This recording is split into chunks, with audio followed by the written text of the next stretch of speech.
Hello everyone, we are at the final step of the series. We're going over all the infantry pairings, how to start off in the early game with infantry, work your way up again, all the way to a nice number 1, number 2 pairing match for you guys when you're looking for the open field combat. So, if you enjoyed the series so far, this is the finale, so enjoy it while it lasts, and with all that said, let's move on to the video.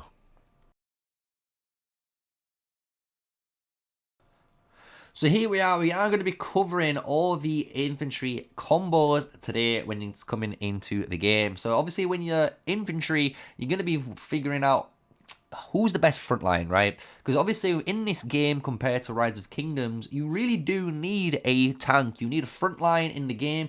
Otherwise, all the back line does die and you can't win those open field combat fights or even a raid, right? So it's very, very important to have one. Obviously, when you pick Wilderberg as a starter organization, you're gonna get Bakar. Bakar is honestly gonna stay, to be honest, as a honourable mention. Yes, you heard it here right. He's a very good honourable mention on the aspect that he does okay early game. If you get Wilderberg and that's your starting save, that's fine for you. But he's not going to be a hero you're going to use that often. He's very weak in compared to a lot of other epic heroes just because of the infantry kit they gave him, right? It's all about damage and trying to glass cannon you down. So I don't really like him as an epic hero because he doesn't really benefit you as a free-to-play player when it comes to the spaces that we need infantry in. So he's going to stay in the honourable mention, but when you do start, you're going to have Eliana. Eliana is going to be your, honestly, starter infantry hero. She's going to be used all the time in Dragon Trials as well as your open field combat when it comes to killing those patrols, right? So when you're trying to kill some patrols and you're leveling up your heroes, you want that Eliana to take the damage so then all your marksmen and mages can kill that target and level your units up. So what do you pair them up with? In my eyes, it depends obviously on how lucky you are, but infantry always generally start with a Eliana and a Garwood combo. Why? It's the strongest combo for a infantry like free-to-play players arsenal that's healing. It heals an obscene amount of damage when it comes to, you know, the ability for that march. It gives you a shield, it gives you the heal, it gives you damage reduction, it gives you an increase in defense. You can do so many things with this march, and the fact that you need it for a raid tank, you need it for dragon trials, you're going to need it for, like I say, a front line in your patrol killing and stuff. It's going to be your starter. This is your bread and butter march. So when you're looking at it, you're going to have a 5-1-1-1 Elena. This will go up to a 5-5, you know, 5-5-1 all the way up to an awakened Elena. But the Garwood could be as low as a 3-0 Garwood. Honestly, guys, that 1k healing he does, or 700, 800 healing he does, is going to benefit you enough with the damage reduction to maintain this as a frontline starter tank. So when you do start to get into a bit more of a, you know, a progressive state, right? We've got some new heroes at our disposal. For PvE, what you're going to be moving on to is using Madeline. Madeline at 5-5-1-1-1 or even just 5-1-1-1 as a super cheap investment is a really insanely good tank. She does insane amount of shielding. She does an insane amount of buffing. And on top of that, the counterattack damage and the shield detonation damage she does is beautiful for a tank. It keeps aggro, which is really important, as well as obviously helps kill those units that are really low. When you come to the PvE match, what you're going to be doing is pairing up, depending on how strong your heroes is.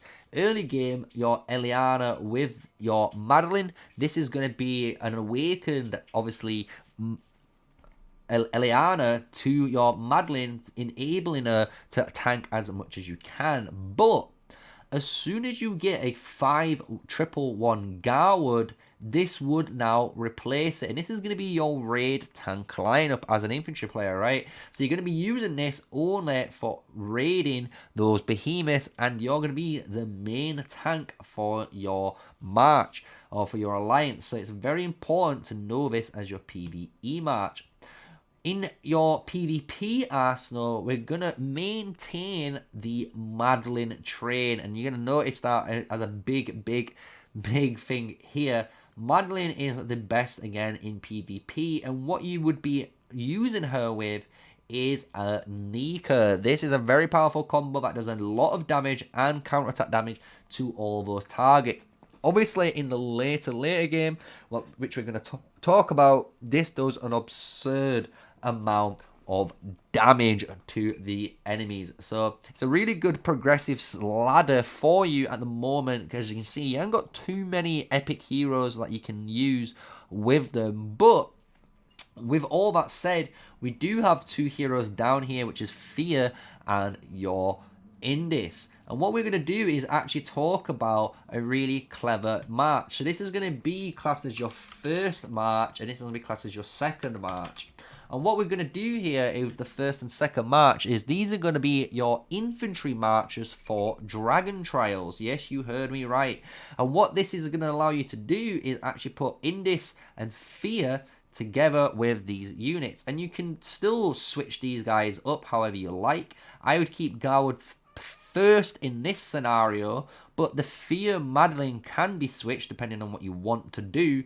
And the reason why this is really good is, again, it just keeps your front line here in Season 2 very healthy. The Indis at 5111 with the Garwood grants him a massive amount of healing. That's going to heal with the Madeline in Dragon Trials, and it also gives that 20% damage buff, right? So it's going to put a massive debuff on the enemies. It's going to heal your guys up. So this first and second march lineup is a really good Season 2 stepping stone that you will start to use when it comes to your Dragon Trials. Obviously, you could also change Fear for, obviously, Eliana if you really wanted to. This still works perfectly fine. It's a really great Dragon Trials combo that you could be using.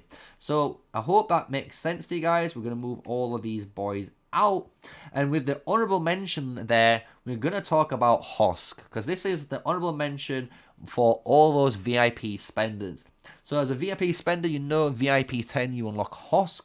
You're going to be able to get him for $20, and that's going to give you 5111 as a hero. Hosk is arguably one of the coolest heroes with infantry. Why? He's almost made to be with them. You can run a Nika and a Hosk combo in open field, and this is an absolutely terrifying march to go against, because it does deal an obscenely high amount of counterattack damage, and the Nika reducing the health of those targets means they die even quicker. Very scary when you see this, even as a rally choice in some scenarios as an infantry. If you're a whale, you only can rally, remember, if these both are awakened.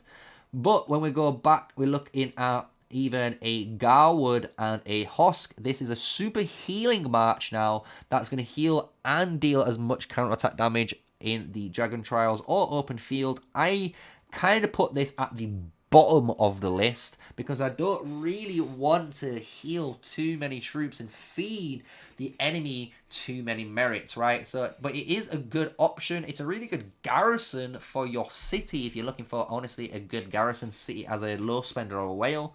And finally, what you could do is put Madeline with the Hosk. And Madeline would be the primary in the combo, and Hosk would be secondary to give her that normal attack damage buff while he is deputy. But again, this combo is the strongest infantry combo when you're looking at an open field fight. Why? We do as much counterattack damage as possible. We buff as much stats as we can, and we also reduce the enemy's defense with the Hosk for our infantry Madeline. So it's a really good combo to run. So that's all of the honorable mentions of Hosk on why he is in the list for the game. So with all that said, we've gone over everything you need to know. So again, the starter combo being the Elena and your Garwood, and then when you're going into Dragon Trial, you're going to be using some sort of combo in these regards.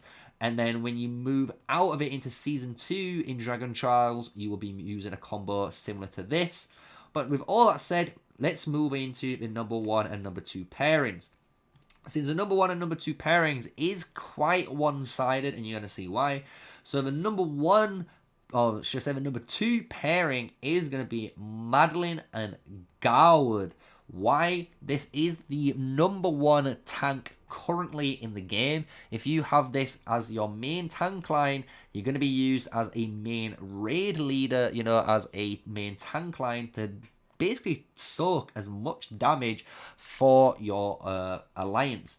So this is going to be the number 2 pair for infantry at the moment, especially if you're a low spender or if you're just a free-to-play player. This is what you're going to be going for. But the number 1 pairing, honestly, is going to be the Nika combo with Madeline. Why?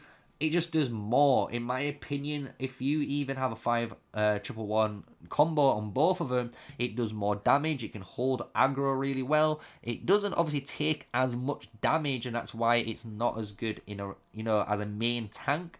But if you're an awakened state, you don't really care as much. If you're awakened as well, this combo is the best garrison in the entire game. It is an obscene strong garrison when you try and fight it.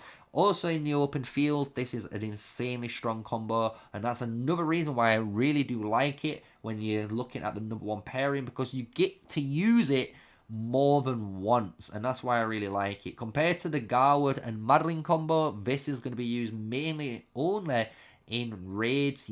I wouldn't use it in the PvP for the same reason that it heals too many troops and it feeds too many merits to your opponents. So you can put it in this section right here. And an honourable mention I'm going to call as the number 3 pair that we're going to put down here will be Garwood and Eliana. Why? Because this pairing is the best pairing for free-to-play players to print merits. Yes, you heard right. You want merits. You want to get some merits really easily. Slap these two together with a really high healing build. Find a partner, use an Elena Garwood against each other, and you're going to be fighting for 10-20 minutes plus, and you're going to heal a bunch of troops, and you're going to gain between 4 to 8+ K merits, depending on if you're on tier 3, 4, or 5 troops. It obviously depends on what you're using, but it's a really powerful combo. And again, you're going to use this in Dragon Trials, raids, and obviously to merit farms. That's a really good reason why it's in the number 3 slot, compared to obviously the main tank being in the number 2 slot and the main DPS and garrison being in the number 1 slot. So I hope you enjoyed all of this section of all the heroes, a little bit of understanding where you want to place them, how you want to move up the ladder. So I hope you've enjoyed it. So with all that said, let's move on to the talent pages, since the talent page bit is again the one section which all of you guys are wondering which hero should have what talents and where you should be prioritizing. So when it comes to your talents and your commander pairing choices, it always depends on, again, what your commander does. Remember, guys, every time I've told you, the primary commander is going to be the role you want the commander to be doing, right? So if we're going for the super tanky raid, we might want our Garwood or our Madeline to be our main primary commander. But it depends on your talent builds, right? So a good talent build I've been running on Madeline, as shown, is through the tank tree. This is going to be allowing you to just tank as much damage as possible, as well as generating as much rage as possible to keep up that shielding for your march. It allows you to also trigger the deputy skill, which will be obviously for me Garwood at this point, to heal as much as we can, and it's a really good little combo for a Madeline primary. But if we look at Garwood, let's see what we've done with Garwood. We've gone down a infantry tree, and you can see down the infantry tree, it's more of a, you can see a damaging rage build, which tries to abuse the rage generation and the stats that you gain from casting buff effects. So whenever we gain our, rage skill 1 triggers, we do gain a bunch of stats here. And whenever we gain a bunch of stats here, this is going to trigger, giving us more duration on those times. So it's a really good effect to have. So this is, again, a different build if I want a certain scenario. If we look at Eliana, Eliana would be a primary commander if I need her to go down the support tree. And this is the support tree I'm going to go down. It's, again, really powerful for main tanking and the merit farming build that you're going for. This is the one I go down. We finish down Rebirth, Healing, and we choose Punisher, or you can even choose down Flocks of Blessing. It's up to you which one you choose. But it just showcases, again, guys, your primary commander slot is all down to your talent choices. You want to make sure any of these heroes that you pick, that's your Madeline, that's your Garwood, that's your Eliana, or even your Nika, these heroes are going to be made for a certain job. So even my Nika's still going down the skill tree. If I need to kill forts, she's going to be the primary commander for that job, and she's going to kill down the forts with the amount of skill damage she has behind her that can be paired with any of the other commanders that I've got, right? So I hope that makes sense to you when it comes down to all of the pairings, why you want to put someone in a primary slot, and it's down to, again, the talent tree choice and the role you have decided to select for that infantry unit for that season. And just remember, guys, if you think you've made a mistake or you've learned something new when you're during that season, don't worry. Season reset happens, you're going to go back to level 1 and you can redo your talents and go down a different route if you wanted to, right? So now to finish it off, we go down the artifacts. So artifacts, for me, I actually really do like Kurata's Wrath on these. It allows you to punch through a lot of the content when it comes to patrols, but the best stuff you want to be going for is the Warhammer or the Dragon Scale Armor. This is going to give you the big shield to sustain more damage and obviously get a bit of physical attack on top. But the Great Warhammer is going to give you that nice little bit of damage, but more importantly, it gives you the big AoE stun effect that stuns enemies for 2 seconds, which is really good for escaping or even stunning them when they're trying to escape, right? If they're trying to escape, you can stun them and then kill them, right? It's a really good effect. You could also use the Fang of Ashkari if you have this. This is a really good one when you start to get surrounded. You can drop this down and you're going to punish a load of players by getting them hit in an AoE effect. Really do like this for infantry. In Dragon Trials, I actually use Dragon Rift. This does a load of damage to the single target that you're trying to kill. And that's what you kind of do when you're in Dragon Trials. You're always trying to kill down one target as fast as possible and then move on to the next. So it's a really good choice. But one thing you guys will always need is Harlequin's Mask. You guys know you're going to need to starve this up all the way to 4 stars. You're going to need a level 5 Harlequin's Mask and always level up to level 40. Why? You're going to need this on your main tank when you run into a raid. So no matter what season you are in, always invest into your Harlequin's Mask and then into any of your other artifacts that you're going to be picking when it comes into it. When it comes to epic artifacts, you do have a couple of options before we disappear off that. We've got the amazing, wherever we find it, Butcher's Blade. This is a really good AoE arc that hits up to 3 enemies each time, dealing 900 damage. So it's 9, 18, and then obviously 27 damage, 2700 damage altogether. Really powerful amount of AoE that you can put. And I would use this again in the Dragon Trials if you have it very highly leveled up. Very powerful artifact to use. And also, one underrated artifact that people don't use is a blue one called Veteran's Diary. This is going to allow your Garwood in the Dragon Trials to generate a mass amount of normal attack damage, which actually melts through a lot of the front line. So it's a really good thing to try out. I would recommend it as a blue option for your marches. So I hope that explains everything in the series, guys. That is the complete series done. Part 1 was all the majors, Part 2 being the archers, Part 3 cavalry, and finally Part 4 was the infantry. So if you've enjoyed this series and learned something new throughout it, smash a like, comment, and subscribe to the channel. I'm here every single day for you, trying to give you something new and make you learn something new every day to become a better player when it comes to Call of Dragons. So I hope you enjoyed it, and that is the finale of the whole guide. So until the next one, stay safe, stay sneaky, and peace out, guys.